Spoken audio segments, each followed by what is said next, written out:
So just take out the air box if you want to get to the throttle body. There's one 10mm screw right here.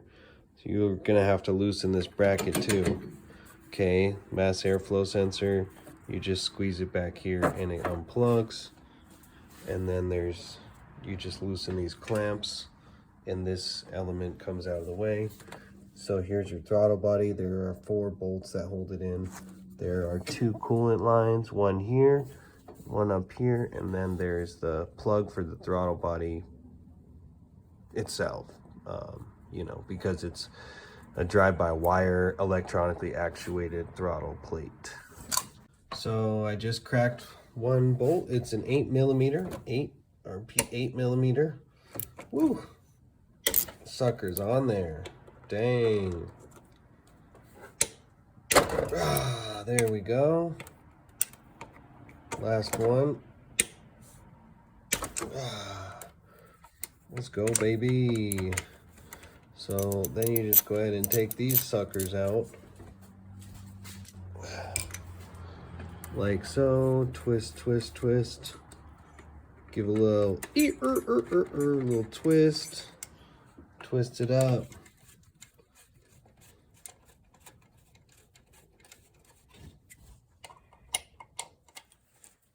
So yeah, remove all 4 of these.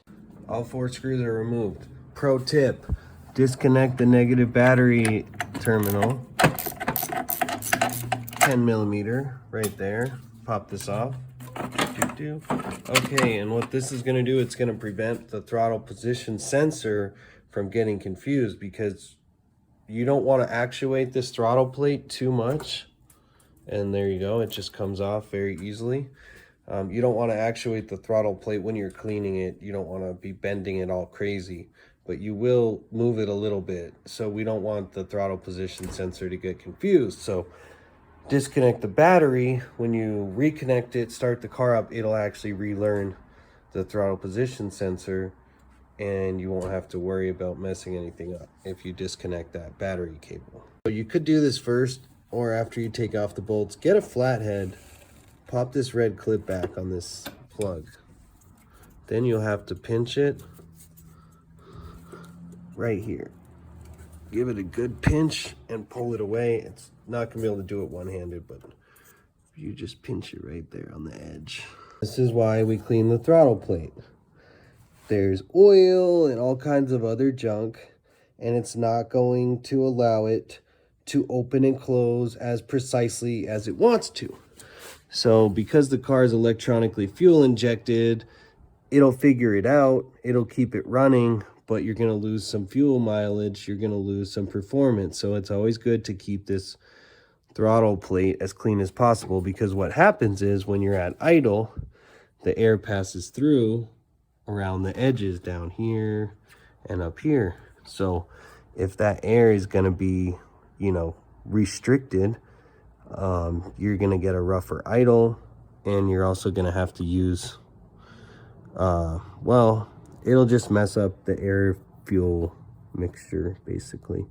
You also want to check out the throttle gasket. Now it's generally recommended that you replace it every time you crack it open, but it looks like it's working, so I'm gonna leave it for now. I am gonna give it like a little wipe down though. Try to clean off the mating surfaces a little bit so that they can be good to go when we reconnect it. But basically, I'm gonna grab some brake clean and I'm gonna spray it right there.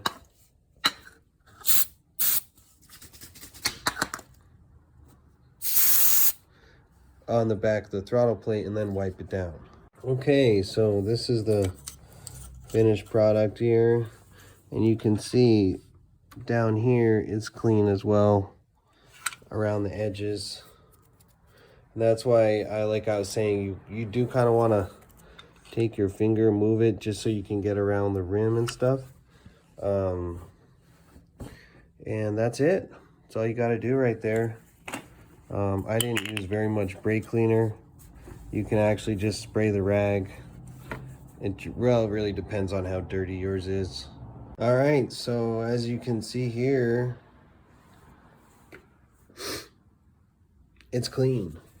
And basically around the top here, that is where the air is gonna bypass the, when you're idling. So keep it chilling, make sure that air is flowing.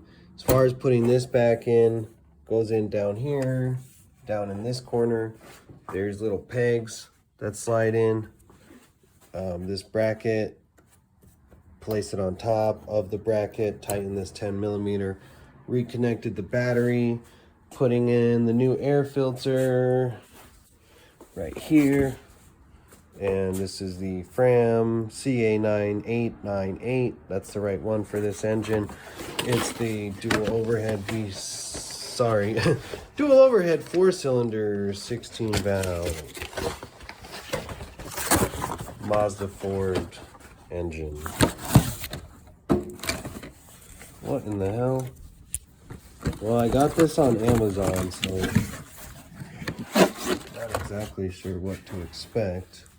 But expect me to rip the box, that's for sure. Okay, it looks like it just kind of goes in like that. Cool. Sorry, that was weird, it went out of focus. Then we've got this piece,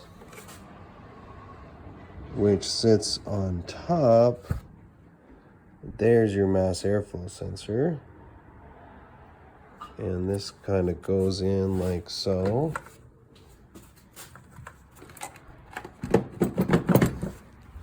It has 3 tabs at the bottom that go in here.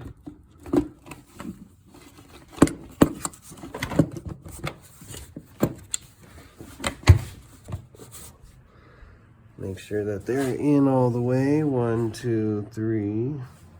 There's a clamp here that you just push in the middle of it. And then same thing back here. Boom. The plug goes in like that. And then this piece of hose goes in like that.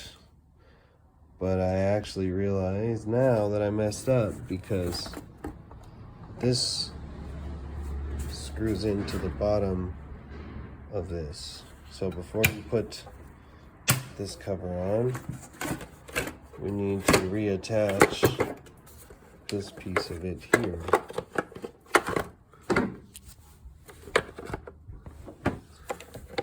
Like this. That's how it goes. Okay, so basically, this is going in here and the 2 screws go in there and there. Okay. So we've screwed this on to the cover for the airbox, reattached. The clamps for the tube here. There's one here, Phillips, or I believe also a 10mm. There's one back here. You'll have to probably loosen them both in order to remove the tube. Unless someone left them loose from the last time they took it off, but you don't have to crank these down too much, just enough so that it gets a good seal. You don't want any air leaks because any air leaks after the mass airflow sensor it'll give you a bad day. You'll be confused and frustrated. It's so frustrating. Yep, so this is a 10mm as well. And that's how you do it. So if you want to start, I didn't show the beginning of the video, but first step would be loosen those 2 clamps, disconnect mass airflow sensor, remove lid for the air filter, remove the air box. Actually, you don't really need to remove the air box. I just did because it had a bunch of crap in there. So just really take the cover off, the tube, and you can access the throttle body. So that's how you do it.